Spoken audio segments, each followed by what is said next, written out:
Flex ബോർഡും ബാനറുകളും ഒക്കെ ഇന്നും നമ്മൾ പലയിടത്തും കണ്ടു. പിന്തുണ കണക്കുകൾ മുന്നോട്ട് വെച്ച് എല്ലാവരും ഉണ്ട്. അതായത് KC പക്ഷവും RC പക്ഷവും VD പക്ഷവും ഒക്കെയുണ്ട്. ഒരു നേതാവും പിന്നോട്ടില്ല മുഖ്യമന്ത്രി പദത്തിൽ നിന്നും. എന്നാൽ ഞാനങ്ങ് മാറിയേക്കാം, അങ്ങനെ ഒരു നേതാവും പറയുന്നില്ല. എല്ലാവരും കണക്കുകൾ നിരത്തുകയാണ്. ചെന്നിത്തലയും സതീശനും അതേപോലെ സണ്ണി ജോസഫും ഒക്കെ നാളെ ഡൽഹിക്ക് പോകുന്നു എന്നറിയുന്നു. അപ്പൊ നമ്പർ അനുസരിച്ച് നറുക്ക് KCക്കാണെങ്കിൽ ഒരു സ്ഫോടനാത്മകമായ സാഹചര്യം ഉണ്ടാവില്ലേ കോൺഗ്രസിനുള്ളിൽ? VD പക്ഷം വിട്ടുനിൽക്കില്ലേ? അങ്ങനെയാണെങ്കിൽ അതിനെ ടാക്കിൾ ചെയ്യാൻ ഹൈക്കമാൻഡിനാകുമോ? ഇപ്പോൾ നിലവിലെ സാഹചര്യത്തെ നമുക്ക് എങ്ങനെ വിലയിരുത്താം ആൽവിൻ? Sethu, good evening. നമ്മൾ സൂചിപ്പിച്ചതുപോലെ തന്നെ ഏതാണ്ട് 63 MLA-മാരും അവരുടെ മനസ്സ് തുറന്നു കഴിഞ്ഞു ഈ AICC നിരീക്ഷകരോട്. അവർ വളരെ കൃത്യമായി ആരാണ് വേണ്ടത് എന്നുള്ള അഭിപ്രായം, അവരുടേതായ അഭിപ്രായങ്ങൾ രേഖപ്പെടുത്തിയിട്ടുണ്ട് എന്നുള്ളത് ഇപ്പോൾ വ്യക്തമായി കഴിഞ്ഞു. ഉച്ചയ്ക്ക് മുമ്പ് തന്നെ ആ പ്രക്രിയ കഴിഞ്ഞിട്ടുണ്ട്. അതിൽ ഏറ്റവും ശ്രദ്ധേയം കണക്കുകൾ തന്നെയാണ്. കണക്കുകളിൽ പറയുമ്പോൾ KC വേണുഗോപാൽ പക്ഷം വലിയ ആത്മവിശ്വാസം പ്രകടിപ്പിക്കുന്നുണ്ട്. ഏതാണ്ട് 45ഓളം MLA-മാർ തനിക്ക് പിന്തുണ അറിയിച്ചിട്ടുണ്ട് എന്നുള്ളതാണ് KC പക്ഷത്തിൻ്റെ ഒരു വിശ്വാസമായി അവർ കണക്കാക്കുന്നത്. അതേസമയം VD സതീശൻ പക്ഷത്തോടൊപ്പമുള്ളവർ പറയുന്നത് 35 MLA-മാർ VD സതീശനെ പിന്തുണയ്ക്കുന്നുണ്ട് എന്നുള്ളതാണ്. ഈ 35 പേർ പിന്തുണയ്ക്കുമ്പോഴും ഇപ്പോൾ നമുക്ക് കണ്ടതുപോലെ തന്നെ മുസ്ലിം ലീഗ് അടക്കമുള്ള ഘടകകക്ഷി നേതാക്കൾ തുറന്ന് VD സതീശന് വേണ്ടി പിന്തുണ നൽകുന്നു എന്നുള്ളത് ഏറ്റവും ശ്രദ്ധേയമാണ്. അത് അദ്ദേഹം എടുത്തു കാണിക്കുന്നു. അത് കൂടി പരിഗണിക്കുമെന്നുള്ളതാണ് സതീശൻ്റെ വിശ്വാസമായി ഉള്ളത് എന്നുള്ളതാണ്. ഇതിൽ മൂന്നാമതൊരു നേതാവ് എന്ന് പറയുന്നത് സീനിയർ നേതാവായ രമേശ് ചെന്നിത്തലയാണ്. അദ്ദേഹത്തിനോടൊപ്പം ഏതാണ്ട് 23 MLA-മാരുണ്ട് എന്നുള്ളത് അദ്ദേഹം പറയുന്നു. പക്ഷേ മുൻകാലങ്ങളിലെ ചില പ്രക്രിയകളൊക്കെ മനസ്സിലെടുത്ത് വേണം ഇത്തരം തീരുമാനങ്ങളിലേക്ക് പോകാൻ എന്നുള്ളതാണ് രമേശ് ചെന്നിത്തലയുടെ നിലപാട്. കഴിഞ്ഞ 2021 പ്രതിപക്ഷ നേതൃസ്ഥാനത്തേക്ക് താൻ വരാതെ മാറി നിന്ന് കൊടുക്കുകയായിരുന്നു. അങ്ങനെയാണ് VD സതീശൻ പ്രതിപക്ഷ സ്ഥാനത്തേക്ക് വന്നത് എന്നുള്ളതാണ് അദ്ദേഹത്തിൻ്റെ വാദമായി അദ്ദേഹം പറയുന്നത്. അത് ഹൈക്കമാൻഡ് കണക്കിലെടുത്ത് ഉചിതമായൊരു നടപടി സ്വീകരിക്കണമെന്നുള്ളതാണ് രമേശിൻ്റെ ഒരു വാദം അങ്ങനെ നിലനിൽക്കുന്നത്. ഏതായാലും പ്രമുഖമായ MLA-മാരെയൊക്കെ അണിനിരത്തിയിട്ടുണ്ട് എന്നുള്ളതാണ് ഈ 3 പക്ഷവും പറയുന്നത്. കണക്കിലെ കളി അവിടെ നിൽക്കുമ്പോഴും മറ്റ് സാധ്യതകൾ എന്ന് പറയുന്നത് ഹൈക്കമാൻഡ് പ്രധാനമായും ആരായുക ഘടകകക്ഷികളുടെ അഭിപ്രായമുണ്ടാകും. അതോടൊപ്പം തന്നെ പൊതുജനത്തിൻ്റെ ഒരു പൊതുവികാരം എന്ത് എന്നുള്ളത് പ്രത്യേകിച്ച് ഈ 2 നിരീക്ഷകരായിട്ടുള്ള ആളുകൾ എത്തിയിട്ടുള്ളവർ അത് മനസ്സിലാക്കിയിട്ടുണ്ടാകും. അതിൻ്റെ കൂടി അടിസ്ഥാനത്തിലായിരിക്കും റിപ്പോർട്ട് നാളെ അല്ലെങ്കിൽ മറ്റന്നാളോ അവർ AICCക്ക് സമർപ്പിക്കുക എന്ന് വേണം നമുക്ക് ഈ ഘട്ടത്തിൽ മനസ്സിലാക്കാൻ. വലിയ ആത്മവിശ്വാസം തന്നെ വെച്ച് പുലർത്തുന്നുണ്ട് VD സതീശൻ വിഭാഗം. കാര്യം ഇത്രയും മിന്നും വിജയം നേടിക്കൊടുത്ത് 100 സീറ്റെന്ന് എണ്ണിപ്പറഞ്ഞ് 102 സീറ്റിലേക്ക് വിജയം എണ്ണിക്കൊടുത്ത് മുൻനിരയിൽ നിന്ന ഒരു നേതാവാണ്. കഴിഞ്ഞ 5 വർഷം മുമ്പ് പ്രതിപക്ഷ നേതൃസ്ഥാനത്ത് അതിനു മുമ്പ് ഒരു 5 വർഷം ഇരുന്നപ്പോഴും അതിനുശേഷം സോണിയാഗാന്ധി ഏൽപ്പിച്ച വലിയൊരു ഉത്തരവാദിത്വം അത് വളരെ കൃത്യമായി പൂർത്തിയാക്കി എന്നുള്ളതാണ് VD സതീശൻ്റെ ആത്മവിശ്വാസവും. ആ ആത്മവിശ്വാസത്തിൻ്റെ പുറത്താണ് അദ്ദേഹം മുഖ്യമന്ത്രി പദം എന്ന നിലയിലേക്ക് ആവശ്യപ്പെട്ടിട്ടുള്ളത്. മുഖ്യമന്ത്രി പദം വേണമെന്നുള്ള കാര്യത്തിൽ അദ്ദേഹം നേരത്തെ തന്നെ നിലപാട് വ്യക്തമാക്കുകയും ചെയ്തിട്ടുണ്ട്. ഇനി ഒരുപക്ഷെ ഒരാൾ മുഖ്യമന്ത്രിയായി മറ്റ് 2 പേരുടെ പേരുകൾ ഒഴിവാക്കപ്പെടുമ്പോൾ ആ 2 പേരെ കൃത്യമായി പാർട്ടിയിൽ ഉൾക്കൊള്ളണം, മന്ത്രിസഭയിൽ അവർക്ക് വേണ്ട അക്കോമഡേഷൻ നൽകണം എന്നുകൂടി ഈ MLA-മാർ അഭിപ്രായപ്പെട്ടിട്ടുണ്ട് എന്നുള്ളതാണ് നമുക്ക് ഈ ഘട്ടത്തിൽ മനസ്സിലാക്കാൻ കഴിയുന്നത്. 63 MLA-മാരും ആ ഒരു നിലപാട് സ്വീകരിച്ചിട്ടുണ്ട് എന്നുള്ളതാണ് നമുക്ക് മനസ്സിലാക്കാൻ കഴിയുന്നത്. ആ കണക്കിലേക്ക് ഞാൻ ഒരിക്കൽ കൂടി പോവുകയാണ് ആൽവിൻ. മഹേഷ് ചന്ദ്രൻ കൂടി തിരുവനന്തപുരത്ത് നിന്ന് തുടരുന്നുണ്ട്.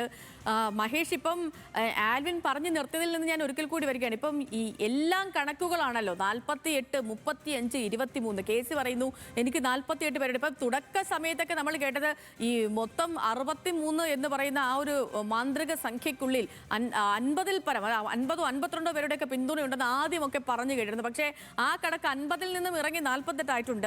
അതേപോലെ VD സതീശൻ 35 പറയുന്നു. നേരത്തെ VD സതീശന് 30 ഉണ്ടായിരുന്നില്ല, പക്ഷെ അതിപ്പോൾ 35 ആയിട്ടുണ്ട്. വരുന്ന ഒരു പൊതുവികാരം കൂടി ആളുകൾ മാനിക്കുന്നുണ്ട്, അല്ലെങ്കിൽ MLA-മാർ മാനിക്കുന്നു എന്ന് മനസ്സിലാക്കുന്നു. അതിനൊപ്പം തന്നെ 23 പേരുടെ പിന്തുണയുണ്ടെന്ന് രമേശ് ചെന്നിത്തല ക്യാമ്പ് പറയുന്നു. ഈ കൂട്ടത്തിൽ സീനിയോറിറ്റി കൂടുതൽ രമേശ് ചെന്നിത്തലയ്ക്കാണ്, പ്രായത്തിൽ സീനിയോറിറ്റി കൂടുതൽ രമേശ് ചെന്നിത്തലയ്ക്കാണ്. അപ്പം അങ്ങനെ ഒരു കാര്യം അദ്ദേഹവും ഉന്നയിക്കുന്നു. MLA-മാരുടെ എണ്ണം അത് മാത്രമാകുമോ മഹേഷ് ഇനി പ്രധാനമാവുക?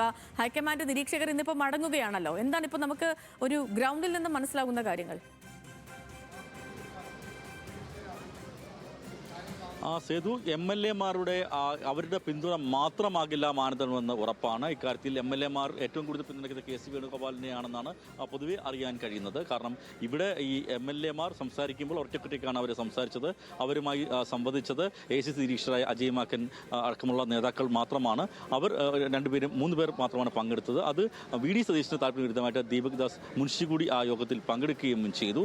ആ യോഗത്തിൽ നിങ്ങൾ മുഖ്യമന്ത്രി സ്ഥാനത്ത് പിന്തുണയ്ക്കുന്നത് ആരെ എന്ന ചോദ്യമാണ് പ്രധാനമായും ഉണ്ടായിരുന്നത്. ഇക്കാര്യത്തിൽ ഈ MLA-മാർ പിന്തുണ അവകാശവാദം ഇപ്പോൾ ആദ്യം പറഞ്ഞ പോലെ തന്നെ ഓരോ ഗ്രൂപ്പും, അതായത് KC വേണുഗോപാലിനെ അനുകൂലിക്കുന്നവർ പറയുന്ന കണക്കല്ല, സതീശിനെ അനുകൂലിക്കുന്നവർ പറയുന്നത്, ചെന്നിത്തല അനുകൂലിക്കുന്നവർ പറയുന്നത് മറ്റൊരു കണക്കാണ്. അപ്പോൾ ഈ MLA-മാർ എന്തൊക്കെയാണ് അവിടെ പോയി കൃത്യമായി പറഞ്ഞതെന്നാലും കൃത്യമായി അറിയുന്ന മുകുൾ വാസ്നിക്കും അജയ് മാക്കനും പിന്നെ ദീപദാസ് മുൻഷിക്കും മാത്രമാണ് ഇപ്പോഴെന്തായാലും. പക്ഷേ ഇത് മാത്രമാകില്ല മാനദണ്ഡം. കാരണം അതിന് പ്രധാന കാരണമായി പറയേണ്ടത് നമുക്ക് 2021 പ്രതിപക്ഷ നേതാവിനെ തീരുമാനിക്കാൻ ഇത്തരത്തിലേക്ക് തന്നെ ഈ കൂടിക്കാഴ്ച ഒറ്റയ്ക്ക് നടത്തിയിരുന്നു. അത് തിരുവനന്തപുരം മാസ്കറ്റ് ഹോട്ടലിലായിരുന്നു ആ കൂടിക്കാഴ്ച നടന്നത്. അവിടെ നടത്തിയ കൂടിക്കാഴ്ചയിൽ ഏറ്റവും കൂടുതൽ MLA-മാർ പ്രതിപക്ഷ നേതാവ് സ്ഥാനത്തെ പിന്തുണച്ചത് നിലവിൽ പ്രതിപക്ഷ നേതാവായിരുന്ന രമേശ് ചെന്നിത്തല തന്നെ ആയിരുന്നു. പക്ഷേ ഹൈക്കമാൻഡ് തീരുമാനിച്ചത് VD സതീശനെയാണ്. അത്തരത്തിലേക്കുള്ള കാര്യം ഇവിടെ ഉണ്ടാകാനുള്ള സാധ്യത തള്ളിക്കളയാൻ കഴിയില്ല. അതിലാണ് VD സതീശൻ പക്ഷം പ്രതീക്ഷ വെക്കുന്നത്. ശരി മഹേഷ്, അപ്പൊ പല ഘടകങ്ങൾ തീരുമാനത്തിൽ വരും. പക്ഷെ അതിനുള്ളിൽ അതിനൊപ്പം തന്നെ ഈ MLA-മാർ പറഞ്ഞതും അവരുടെ കണക്കും നിർണായകമായി മാറുകയാണ്. ഇപ്പം മുഖ്യമന്ത്രിയെ തീരുമാനിക്കാൻ MLA-മാരുമായുള്ള കൂടിക്കാഴ്ചയൊക്കെ പൂർത്തിയാക്കിയിട്ടുണ്ട് AICC നിരീക്ഷകർ. ഹൈക്കമാൻഡിന് റിപ്പോർട്ട് സമർപ്പിക്കുമെന്നും തീരുമാനം ഒരിക്കലും നീളില്ല എന്നും അജയ് മാക്കൻ പറഞ്ഞു. ആ ഒരു പ്രതികരണത്തിലേക്ക്.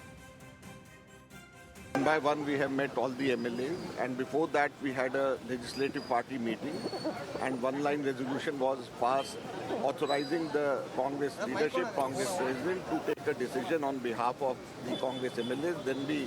Then the leadership wanted us to discuss one-on-one with all the MLAs, which we have discussed, and in the evening we are leaving for Delhi. We'll submit our report, and then we are hopeful that decision will be taken soon. Can you reveal the number of... What about the coalition partners? Everyone has left it over to the leadership to decide. Is there any Here to meet our party MLAs.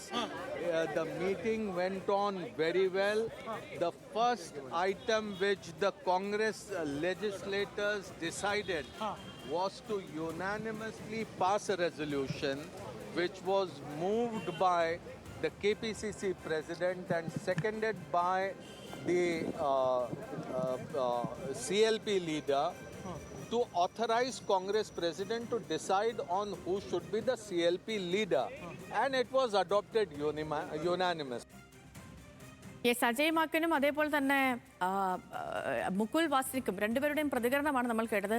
എല്ലാവരെയും കേട്ടു. ഇനി high command പറയും, അതാണ് പാർട്ടിയുടെ കീഴ്വഴക്കം. അങ്ങനെ തന്നെയാണ് ഇവർ പറയുന്നത്. ഈ രണ്ട് ഹൈക്കമാൻഡ് നിരീക്ഷകരും പറയുന്നത് അതേ അഭിപ്രായം തന്നെയാണ് KPCC അധ്യക്ഷൻ സണ്ണി ജോസഫിനും. കോൺഗ്രസിൻ്റെ പുതിയ നിയമസഭാ കക്ഷി യോഗം KPCC ഓഫീസിൽ ചേർന്നു.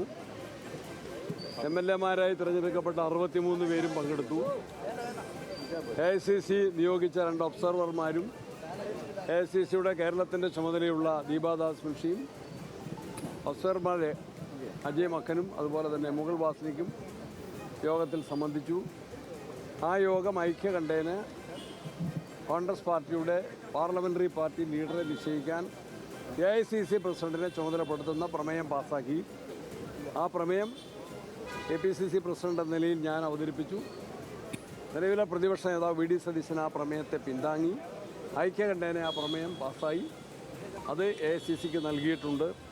അതിനെ തുടർന്ന് AICCയുടെ 2 ഒബ്സർവർമാരും ജനറൽ സെക്രട്ടറിയും എല്ലാ MLA-മാരെയും ഒറ്റയ്ക്ക് കണ്ട് അവരുടെ അഭിപ്രായങ്ങൾ ആരാഞ്ഞിട്ടുണ്ട്. അവർ ഇന്ന് വൈകുന്നേരം ഡൽഹിയിലേക്ക് മടങ്ങിപ്പോയി നാളെ ഹൈക്കമാൻഡിന് വിവരങ്ങൾ നൽകുന്നു. ഹൈക്കമാൻഡ് ഉചിതമായിട്ടുള്ള തീരുമാനങ്ങൾ അറിയിക്കുന്നു. യെസ്, അപ്പോൾ അതാണ് KPCC അധ്യക്ഷന് പറയാനുള്ളത്. ഇപ്പോൾ ഇന്ന് തന്നെ ഈ AICC നിരീക്ഷകർ അവർ ഡൽഹിക്ക്